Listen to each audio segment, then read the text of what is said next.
morning, everybody. Welcome back to HBI Auto. My name is Kendall for those that don't know me. We're starting this video off in a 2018 Porsche Cayman S. This is a stunning chalk with a chalk and black interior Cayman S. Favorite spec Caymans that has ever come through the shop, and I'm really excited to show you guys the potential that this Cayman S has.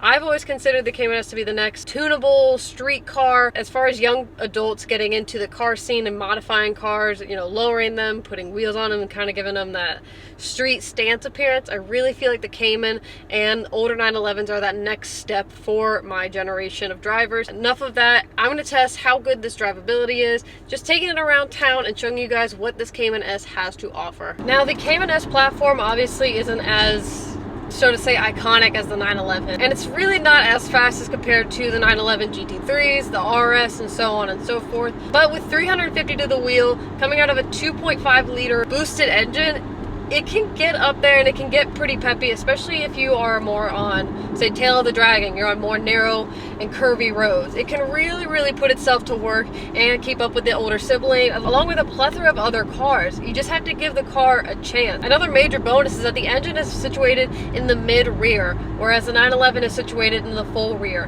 Now, does that make a big difference? To some people, it really does, especially when it comes to track days and just handling this car. There's better balance in the car, there's better handling, stability, and so on, that a lot of people prefer to the 911. I'm going to say with the exception of the GT3. Now, when the GT4 RS comes out, I would not be surprised if those completely just took over the GT family when it comes to Porsche. This Cayman S is really comfortable though.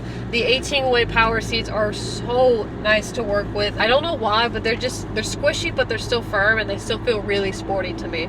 Plus, I've got tons of headroom, tons of visibility in this car. I like how small and nimble the car is. It allows me to kind of move and still have a little peppy sports car feel. The car looks really sporty. The exterior, I think, looks beautiful, and I'm about to show you guys that in a second. The PDK transmission is pretty sharp. You can always get a PDK tune for this transmission to make it even, quicker, more responsive when it comes to your shifting points. It does come with a sport mode and an active aero, which is common. Now, the car, I will say the turbo engine, the turbo flat 4 doesn't sound as good or as iconic as the flat 6, and honestly it sounds a little bit weird to me. Not weird, but it just sounds different. It sounds a little bit odd. Now, granted, this is one of the first generations of that flat 4 boosted engine that Porsche's done, so there's still stuff to figure out. There's still stuff to fine tune as far as, the aesthetics of sound. Now, putting into sport mode, it really wakes up that 2.5 liter engine, really gives you a little bit more power. To a lot of people, 350 to the wheel isn't super impressive, but you gotta remember the size of this car and also the curb weight of this car. It's not a lot. I am getting a good amount of little burbles and pops when it comes to shifting this car, so that's putting a little bit of a smile on my face.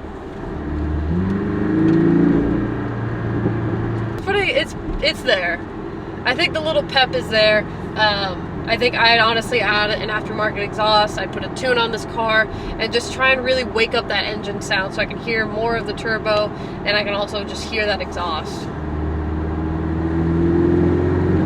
You can kind of hear it spooling, but the sound editing in this car is really good, so that kind of masks a lot of the sound that you're hearing.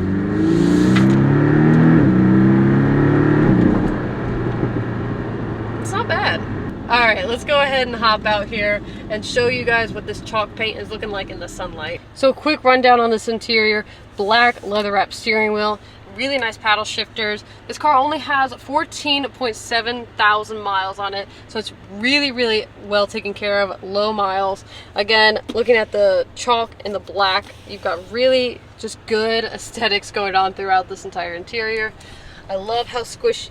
See, these are really nice seats. They're sporty, but they're still very forgiving. For those who may or may not have back problems, I don't know. Sometimes my back hurts, and getting in these comfort seats, it's like, I feel like a new person. I feel like I'm not that old, but I feel like I've lost a couple of years, and I've gotten my strength back, and I've gotten my comfort back. That's how comfortable these seats are. Trust me, I know. You've got your sport mode, you've got your traction control button, you do have that active aero as well as your automatic start-stop button. You've got your AC controls up here, and your digital display right here. Two cup holders, and it's doing a really good job at holding my water bottle today. Looking at that front space, you can probably put a good amount of luggage in here. Some of your fluids up here, but Overall, really clean.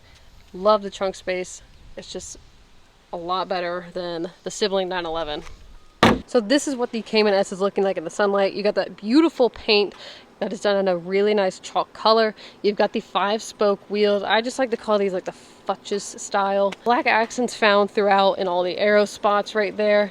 You do have a little bit of a spoiler back here, which like I mentioned earlier is active with the hit of a button and also just on its own. You got a center dual-tipped exhaust back there, and you've got really nice taillights. I love the rear end design of the 718. Even the 981 is a little nice, but I think the 718, they really have nailed down how good looking this car can be.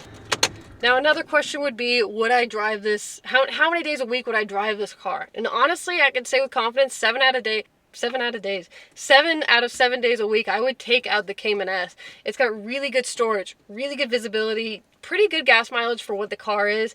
You don't have a ton of power, but you do have a good enough amount of power to get you going and also put a smile on your face. Those little burbles back there, it's not a lot, but it's the little things that count. And I think that for me, that's what I love about this car so much. It's a really well-balanced car, and it's handling really well. And I think with the newer generation of Cayman coming out, we're going to see a lot more people enjoying the Cayman platform, maybe versus the 911 platform. That's just a hot take that I have, but I want to say I'm going to rate this car a solid 9 out of 10. It gets a couple points off because I wish there were more features on this car, on the Cayman S. I really wish that this car had, I don't know, just a more appealing sounding engine. Obviously you got to do a little bit of work to open up that turbo engine and, you know, hear it a little bit better. But overall, great storage, great visibility, really good handling and control and stability. It's enjoyable to drive. It's fun to drive. It's a really good daily drivable and weekend Porsche. I would 100% take this any day, honestly. You can give this car a whole lot of different meanings. You can put it on the track. You can take it on trips. You can make it a stance car, like a show car. You can do a lot of different things with this car, and I love that well-roundedness that the Cayman S platform holds. But that's where I'm going to wrap it up for today's video, guys. If you enjoyed this video, please give it a huge thumbs up. I've left the link in the description below so you can check out more photos and get in contact with our team about picking up this 2018 Cayman S. Thank you so much for watching. I want to know your thoughts on the Cayman platform, if you think it's the next big thing, and maybe more people are going to start enjoying these cars a lot more, and not just think of, it's the broke man's Porsche, because that's what this car is referred to, and it's sad, because this is actually a really good platform. I think with the GT4 RS coming out in the US, it's going to be a huge head turner. A lot of people are going to start respecting the Cayman platform a little bit more, but that's just me. Thank you so much for watching, and I'll see you guys next time.